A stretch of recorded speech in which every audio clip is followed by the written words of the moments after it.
सिंध के बैराजन ते पानी की ताज़ी सूरत हाल बाबत Sukkur barrage control room incharge Abdul Latif Soomro पारा 28 मई 2024 की सुबह 6 बजे डी पानी माप मूजिब गुरु बैराज वट मथाओं वेकरो 1,16,38 ऐं हेठियां वेकरो 90,877 क्यूसिक रिकॉर्ड किया वियो। सखर बैराज वट मथाओं वेकरो 82,520 ऐं हेठियां वेकरो 40,410 रिकॉर्ड किया वियो।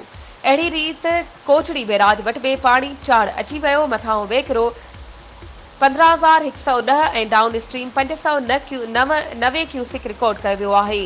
जॾहिं त स्कर्दू में गर्मी पद वधि में वधि 28.3 ऐं घटि में घटि 13.3 सेंटीग्रेड रहियो। गर्मी टेम्परेचर में वाध सबबि मथां खां पाणी ज़ेरनि में पिण इज़ाफ़ो थी रहियो आहे। रतबेला डैम जी सतह में पिण 1497 ताईं पहुती आहे।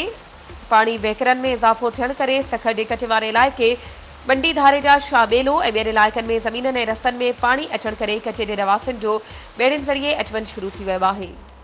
वधीक ख़बरुनि ऐं अपडेट्स जे लाइ असांजे चैनल खे सब्सक्राइब कयो ऐं हा बेल आइकन खे प्रेस करणु न विसारिजो त जीअं असांजी हर नई अचण वारी वीडियो तव्हां ताईं पहुचे।